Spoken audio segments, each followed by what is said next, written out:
Bonjour et bienvenue sur Sunu Forex.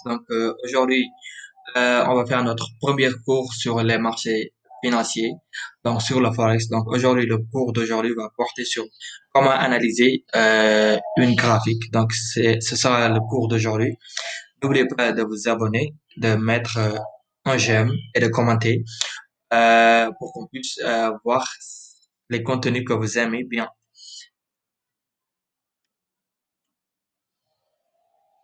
Donc aujourd'hui, on va voir comment analyser une graphique. Donc là, je suis sur la paire GBP-USD, donc c'est-à-dire le livre sterling contre le dollar américain. Donc je suis sur cette paire-là.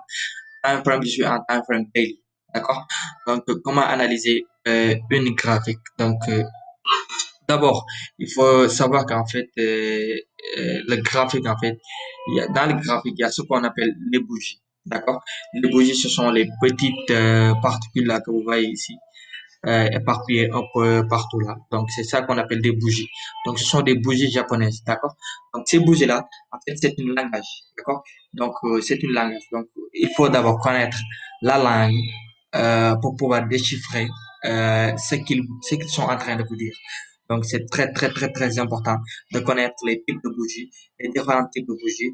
Il y a les bougies qu'on appelle des bougies doji, il y a ce qu'on appelle des bougies engulfing, et etc., etc., etc. Donc, ça va nécessiter en fait un autre cours. Donc, j'espère qu'on va le voir en fait dans les autres cours qui vont venir.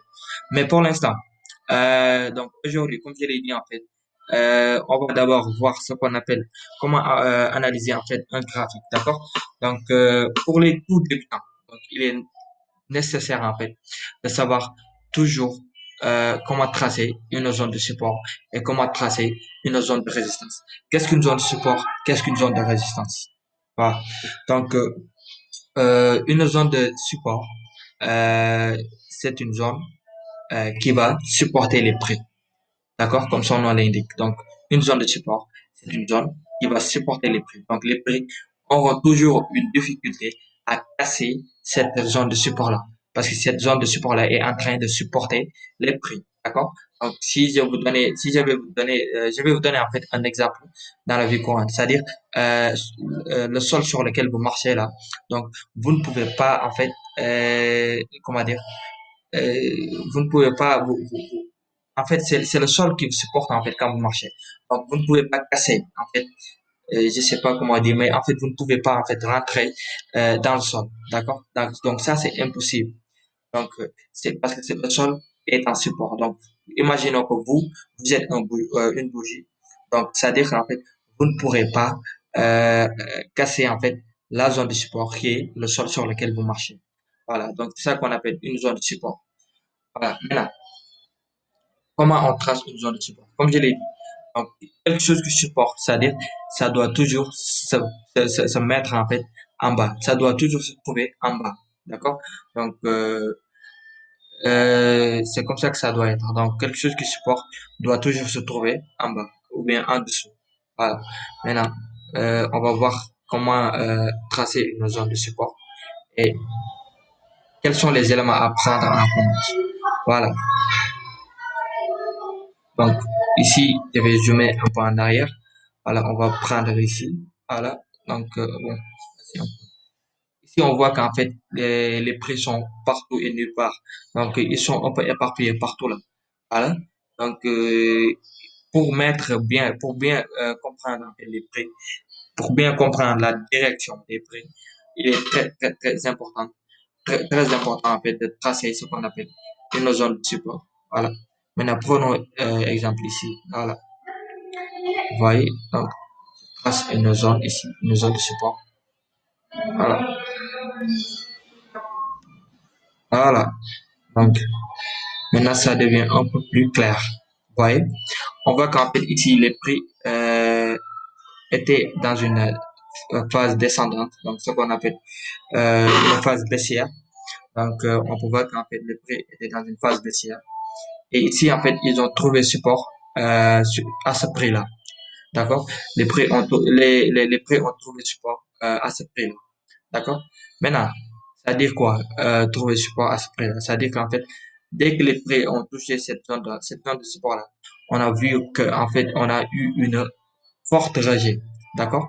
Donc, comme on peut le voir ici, comme on peut l'observer ici, on peut voir qu'en fait, on a une forte rejet des prix, d'accord? Et là, les prix sont descendus et se sont arrêtés au même endroit. Regardez la précision. Voilà,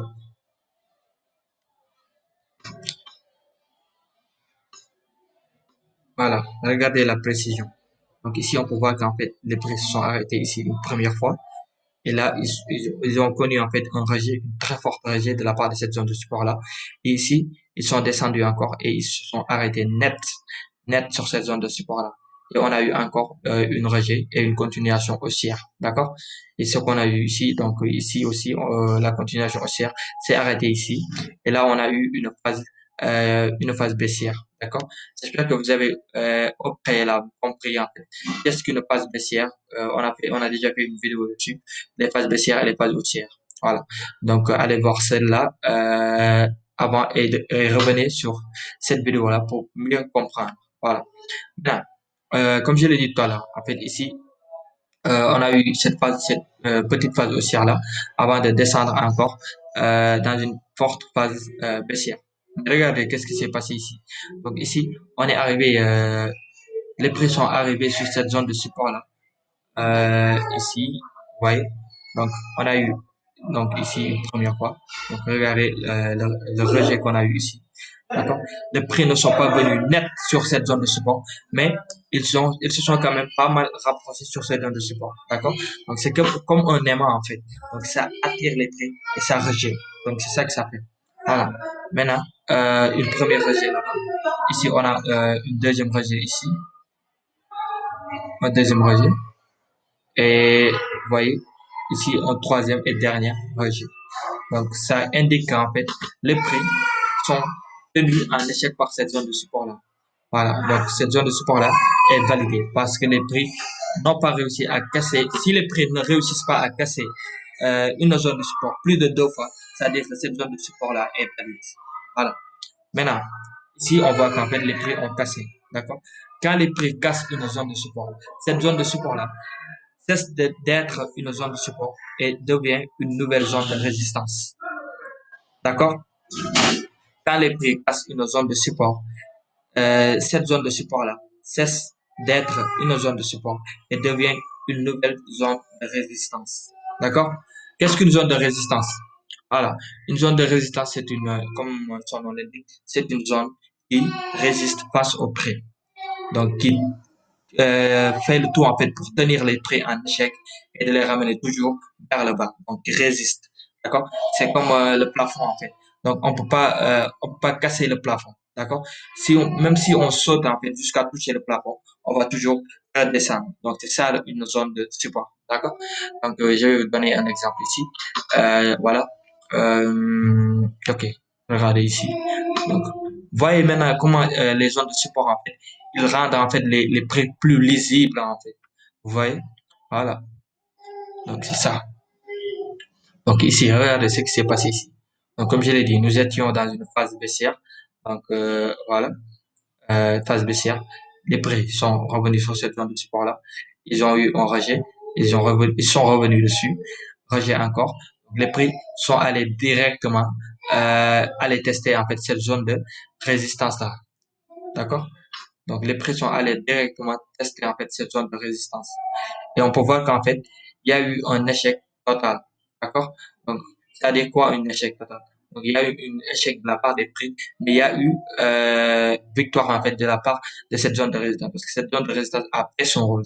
Quel est le rôle d'une zone de résistance? C'est-à-dire de toujours tenir les prix en échec. Excusez-moi pour les fautes de français parce que je suis pas francophone, donc je me débrouille comme je peux. Voilà. Maintenant, voilà. Donc, comme je l'ai dit ici, on a eu une victoire de la part de cette zone de résistance qui a euh, qui a résisté face au prix, mais on a un échec avec les prix parce que les prix n'ont pas réussi à casser cette zone de résistance. Donc, on a eu une chute. Donc, c'est cette chute-là, d'accord?